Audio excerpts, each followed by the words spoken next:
Bom, torcedor vascaíno, vambora para mais um vídeo, mais um Acorda Vascão, aqui no nosso canal do Gigante Vasco. E muito se comenta sobre o diretor executivo Marcelo Santana. Muito se critica o atual presidente do Vasco da Gama, Pedrinho. Muito se fala sobre o que Felipe, o maestro, está fazendo no cargo de diretor técnico do Vasco da Gama. Entretanto, aqui nesse Acorda Vascão, eu faço um outro questionamento a você aí, torcedor vascaíno, sobre o atual comandante do Vasco da Gama, o técnico Fábio Carille. A pergunta é: Fábio Carille também é um culpado? A gente pode já, nesses 5 jogos que o técnico tem no comando da equipe, o criticá-lo? É um questionamento válido, uma pergunta válida, e a gente vai trazer aqui a vocês qual é a nossa opinião. Entretanto, rapidamente, antes de começar o vídeo, antes de deixar todos vocês aí muito bem informados sobre o nosso Cruz Maltino, como sempre faço aqui no canal, quero dar as boas-vindas a todos vocês que estão chegando aqui pela primeira vez no canal do Gigante Vasco. Para quem ainda não me conhece, muito prazer, eu sou o Lucas, você está no canal do Gigante Vasco, esse daqui é o canal do torcedor vascaíno. Nós estamos aqui todos os dias, 3 vezes por dia, tendo o Acorda Vascão às 7 horas da manhã em ponto, Fala Gigante pela parte da tarde e o Boa Noite Gigante pela parte da noite. Eu, Lucas, conto muito com o seu apoio, com a sua ajuda, com o seu like, o seu joinha, o seu gostei, para ajudar no compartilhamento e a divulgação do nosso conteúdo. Fechou, vascaíno? Vambora então, sem muita enrolação, falar logo de Vasco da Gama. E é claro, já começar aqui desenvolvendo, né, o nosso pensamento. A gente vai terminar esse vídeo com uma seguinte resposta: ou o Fábio Carille é o culpado por esse atual momento do Vasco da Gama, ou o Fábio Carille ainda não é o culpado, porque definitivamente, se o Vasco ir ao mercado, contratar peças que o Carille pede e não houver mudanças, as críticas vão começar a ser também dedicadas ao atual professor. Entretanto, meu amigo, exatamente como a gente acaba de falar aqui, é o ponto inicial para a gente falar sobre o técnico Cruz Maltino, pois sem jogadores, como a gente vai criticar o treinador? O Vasco da Gama de Fábio Carille nitidamente é um Vasco muito organizado taticamente. Essa é, pelo menos, a minha opinião sobre esse Vasco da Gama. Eu, todo jogo, quando a partida está acontecendo, eu pego meu celular, eu faço várias anotações. Isso é muito legal. Falo até pra você, vascaíno que gosta de assistir o jogo, analisando a partida e não apenas torcendo. Quando você tiver afim, senta e analisa o jogo. Analisa. Analisa a forma como que o Vasco joga, analisa as linhas que o Vasco da Gama está jogando, analisa a estratégia que você vê o Vasco desempenhando durante 90 minutos. É possível a gente, pelo olhar mesmo de torcedor, analisar todas essas situações. E o Vasco da Gama de Fábio Carille é um Vasco muito organizado taticamente. A gente vê o Vasco em uma saída de 3, em sua grande maioria, mas de diversas formas diferentes de sair jogando desse jeito.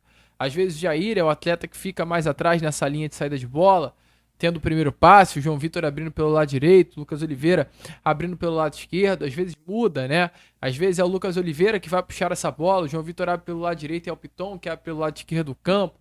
Às vezes é o próprio João Vitor que vem fazer essa primeira bola, abre o Lucas Oliveira pelo lado esquerdo e o Paulo Henrique vem buscar pelo lado direito. Nitidamente, o Vasco da Gama do técnico Fábio Carille é um Vasco, assim, de muito treinamento, assim. Eu, Lucas, pelo menos sinto isso vendo jogos do Vasco da Gama. Que o Vasco é uma equipe que treina.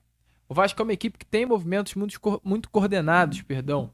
Então, nitidamente, o treino não é um problema. Isso eu tô falando da saída de bola. Eu posso falar com relação à questão tática, a questão de troca de passes. Eu tenho certeza aqui que se eu abrir uma partida do Vasco da Gama do técnico Fábio Carille, a troca de passe durante 90 minutos pode ser algo até um pouco assustador. Por exemplo, vou pegar o Vasco e Portuguesa, né? Jogo válido agora pelo Campeonato Carioca. O Vasco, muito provavelmente, durante 90 minutos de jogo, a troca de passe do Vasco da Gama deve ter chegado muito provavelmente a mais de 500 passes trocados. O Vasco é uma equipe que troca muito passe, até por conta, né, de ter um setor de meio campo muito povoado, até pela falta de jogadores nesse último terço do campo no setor ofensivo. Entretanto, isso não é uma justificativa. O Vasco é uma equipe bem treinada, o Vasco é uma equipe muito bem coordenada. Creio que com aquilo que o Fábio Carille tem na mão, ele está conseguindo fazer um trabalho honesto. Eu não vou dizer que o Fábio Carille faz um bom trabalho, mas ele faz um trabalho honesto. E aí que é a questão. Com o que tem na mão, o trabalho é bom para aquilo que se pode entregar. Mas, ao mesmo tempo, os resultados não são tão bons assim. Fábio Carille tem 5 jogos sob o comando do Vasco, 3 vitórias contra Maricá, Portuguesa e Madureira, um empate contra o Volta Redonda e uma derrota para o Fluminense que aconteceu na última quarta-feira. Ou seja, o Vasco enfrentou 5 adversários. Desses 5, um é de Série B e o outro é de Série A. Contra o adversário de Série B, o Vasco empatou. Contra o adversário de Série A, o Vasco perdeu. Nitidamente, quando se ouve, né, um nível de competitividade maior, o Vasco não conseguiu desempenhar. O Vasco foi mal. O Vasco foi inferior ao adversário. Então aí, na minha opinião, já é para ser um sinal de alerta ligado. Eu acho muito interessante o fato do Fábio Carille estar conseguindo entregar, mesmo sem muitas peças, principalmente olhando para o setor ofensivo. Entretanto, por exemplo, ao meu ver, na partida contra o Volta Redonda, era para o Vasco ter tido um jogo mais tranquilo, mesmo enfrentando um adversário bom, né? Assim, um adversário interessante, que é o adversário do Volta Redonda, mas o Vasco tem jogadores tecnicamente melhores do que do Voltaço. Então era de obrigação vencer aquela partida em Cariacica. Ao meu ver, contra o Fluminense, a questão do elenco aí sim acaba sendo parelha, né? A questão do elenco influencia demais. Porém, ao meu ver, dava para ter feito um jogo melhor. Nitidamente, a estratégia do Fábio Carille ontem de entrar com o Hugo Moura no lugar do Alex Teixeira não deu certo, né? E principalmente a estratégia de ter tirado o Paulinho na segunda etapa de jogo, salvo engano, para colocar o Puma Rodrigues. Então, assim, o Fábio Carille tá errando em algumas estratégias, o Fábio Carille tá errando em alguns jogos. O jogo contra o Volta Redonda foi um erro do técnico Fábio Carille, mas com as peças que tem em mão, ele tá conseguindo desempenhar. E exatamente por conta da nossa falta de jogadores para o setor ofensivo, eu acho até um pouco injusto a gente, nesse momento, né, ainda nesse dia 7 de fevereiro, fazer duras críticas ao treinador. Então, com isso, né, resumidamente, a gente já vai falar sobre a segunda parte desse vídeo. Eu acho que eu ainda não posso culpar o Fábio Carille. Eu posso culpar o Marcelo Santana, eu posso culpar o Pedrinho, eu posso culpar até o Felipe. Mas o técnico Fábio Carille ainda não é o culpado. Entretanto, meu amigo torcedor, se daqui a alguns dias chegar o ponta que o Fábio Carille aprovou e o Vasco ainda não conseguir desempenhar, eu acho que eu poderei criticar o treinador. Ontem, por exemplo, a gente teve a informação do atacante Eric Lima, né, jogador que aqui no Brasil passou por Goiás, Botafogo e Palmeiras e está no mercado do futebol do Oriente, China e Japão há algum tempinho já. Um nome que teria sido aprovado pelo técnico Fábio Carille e hoje o Vasco da Gama abriu negociações pela sua contratação. O que eu acho? O Eric é a solução para o setor ofensivo? Não, não é. Passa longe de ser, inclusive. Entretanto, se o Eric chegar a partir de um aval do técnico Fábio Carille, e se aqui no Vasco da Gama o Eric não entregar, a gente tem que começar a criticar o treinador. Por quê? Porque foi um pedido do treinador. Foi um desejo do treinador. O técnico aceitou a sua chegada. Então, talvez ele não seja a solução. Mas a partir do momento que se tem o aval do Fábio Carille para uma contratação e essa contratação não dá certo, o Fábio Carille, sim, ao meu ver, é o culpado disso. Então, assim, e eu falo do Eric, eu falo de outros nomes que cheguem, né? E que vão chegar. O Vasco tem por objetivo contratar de 2 a 4 jogadores até o final dessa janela de transferências. Tem pouco mais aí de 20 dias para que isso aconteça. O Vasco não contratou em 3 meses. Será que vai conseguir contratar em 20 dias? É um questionamento, mas enfim, né? Por enquanto o Fábio Carille não tem esse jogador para o setor ofensivo, é muito difícil eu vir aqui e criticar o atual técnico Cruz Maltino. Entretanto, chegando jogadores para esse ataque, chegando pontas, chegando extremos, e ainda assim o Vasco não conseguir entregar um bom futebol, um futebol vistoso, um futebol bonito, pode ter a convicção que eu seria o primeiro aqui a criticar o treinador. O Vasco, hoje, eu, Lucas, creio que tem um elenco interessante. Não vou falar que é um elenco forte, eu não vou falar que é um elenco ruim. Eu acho que o elenco do Vasco é um elenco interessante. O elenco do Vasco ele tem um potencial, ao meu ver, enorme de ser um elenco nota 8, 8,5. Mas o que me preocupa é que o elenco do Vasco tem um potencial enorme também de ser um elenco nota 5. Então, assim, essa é a minha preocupação. Qual será a nota do elenco do Vasco nessa temporada? E por que eu digo isso? Porque eu me medio através disso. Que a gente tem jogadores como o Verratti, que é um goleador nato, Payet e Coutinho, que são dois gênios da bola. A gente tem Paulinho, Jair, Tietê. A gente tem um bom jogador que é o Hugo Moura. A gente tem um bom zagueiro que é o João Vitor, um bom zagueiro que é o Maurício Lemos, um bom lateral que é o Piton, um bom lateral direito que é o Paulo Henrique e um excelente goleiro. Se todos esses atletas estiverem bem, a gente tem um elenco nota 8,5, tem um elenco nota 9, perdão. Pô, a gente tem um goleiro de seleção brasileira, se estiver bem, esquece. A gente tem dois laterais muito bons, que quando estão desempenhando bem, jogam muita bola, que é o Piton e o Paulo Henrique.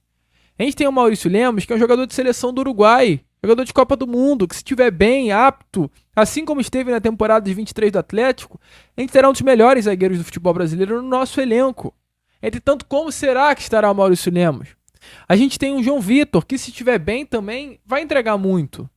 A gente tem o Jair, um Tietchan e um Paulinho, que se estiver bem também fisicamente, jogando tudo que eles sabem, é muito jogador bom de bola aí nessa posição, né? A gente tem o Hugo Moura, que se estiver bem também, ao meu ver, fisicamente, tem tudo para ajudar muito o Vasco. Assim como o Payet e Coutinho, que se estiver bem fisicamente, esquece. E o Verratti, que se estiver com faro de gol, esquece também. Então, assim, o Vasco da Gama ele tem um elenco para chegar a uma nota 9, 8,5.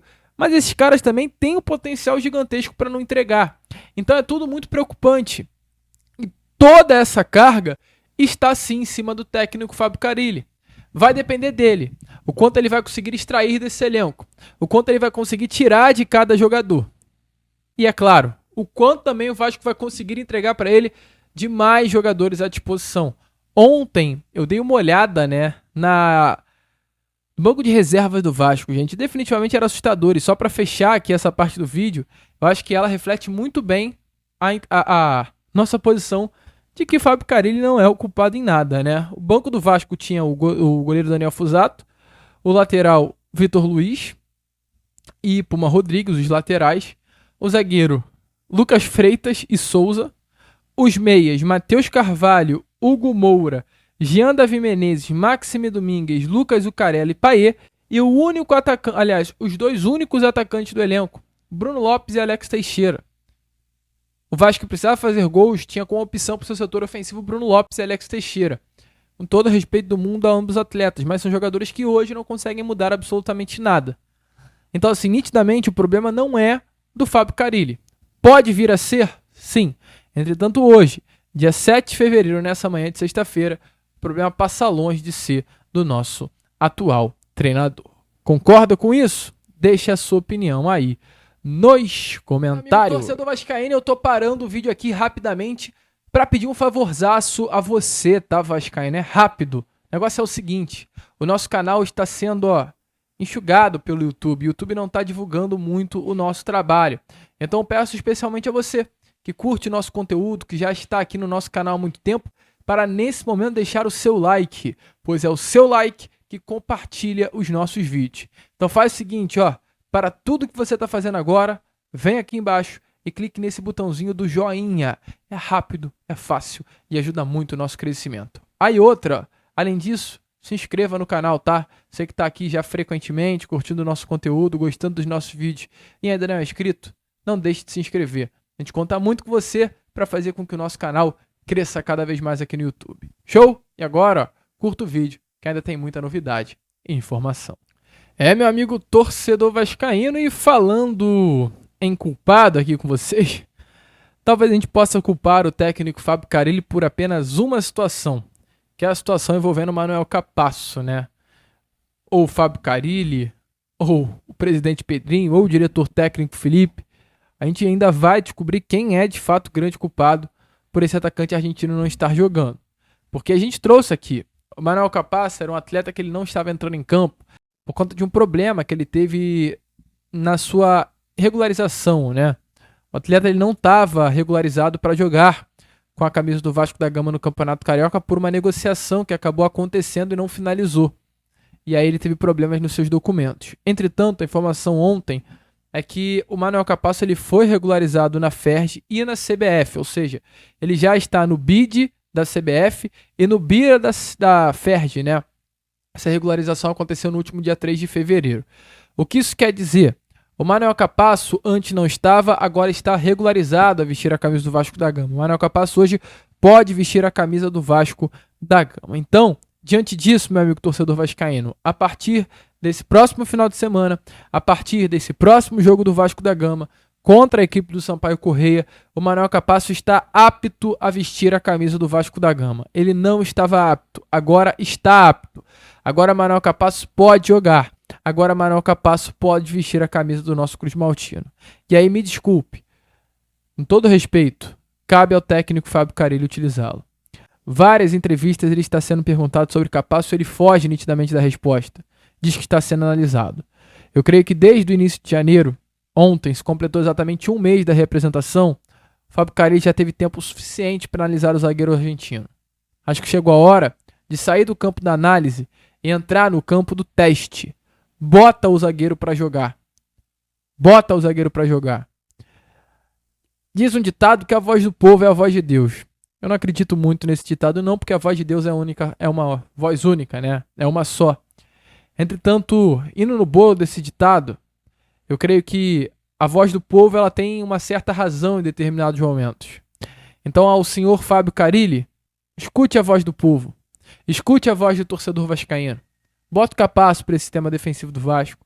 Bota o Capasso para atuar ao lado do Maurício Lemos. Domingo não é Vasco e Sampaio Corrêa. Domingo não é um jogo mais tranquilo em São Januário. Talvez não tenha chegado a hora de mudar um pouco. Maurício Lemos está há mó tempão aí treinando. Creio que ainda não deva estar 100%, perdão. Mas já dá para ele jogar um pouquinho. Então vamos inovar. Vamos mudar um pouco. Vamos usar um carioca de teste, de laboratório. E contra um fraco Sampaio Corrêa em São Januário. São Januário não será em Bacaxá esse jogo, perdão. Mas contra um fraco Sampaio Corrêa, coloca o Maurício Lemos ao lado do Capasso para jogar. Vamos ver qual é. Vamos ver essa dupla de zaga. Eu veria e estaria muito ansioso, inclusive, para ver Capasso vestindo a camisa do nosso Cruz Maltino. Acho que chegou a hora. Parou a palhaçada. Parou a palhaçada. Vamos botar o homem para jogar. Dependendo de Souza, Alex Teixeira e companhia, a gente já tá vendo mais do que nunca que definitivamente não vai adiantar nada. Qual é a sua opinião, vascaíno? Deixa aí nos comentários. A gente vai ficando por aqui, tá, torcedor? Esse foi o nosso, né? Acorda Vascão. O primeiro vídeo apenas dessa quinta. Entretanto, antes de fechar, a gente quer trazer aqui as palavras a vocês do próprio técnico Fábio Carille na entrevista coletiva que aconteceu, né? Agora nessa última quarta após a partida contra o Fluminense, falando sobre a questão de reforços. Então, dê uma olhada aí nas palavras do treinador. Tá muito bom o trabalho, o entendimento tá muito legal, estão trabalhando muito Marcelo, Pedrinho, presidente Pedrinho, o diretor Marcelo. Mas enquanto o atleta não assinar, a gente não pode dizer que está certo. Né? É isso. Estão fazendo propostas, estão analisando, está chegando perto de acertar, daqui a um pouquinho vem alguém e atravessa por inúmeras situações, né? E a gente acaba não acontecendo, mas a gente continua trabalhando, eles estão trabalhando muito para chegar a esses reforços que tanto o clube necessita. Meu amigo torcedor vascaíno, deixa a sua opinião aí nos comentários. A gente vai ficando por aqui. Esse foi o nosso Acorda Vascão, apenas o primeiro vídeo, né, dessa sexta-feira. E já já a gente tá de volta com Fala Gigante, trazendo ainda mais novidades e informações a todos vocês. Vamos que vamos, vascaíno. Se inscrevam, compartilhem e, como sempre falamos aqui, saudações vascaínas.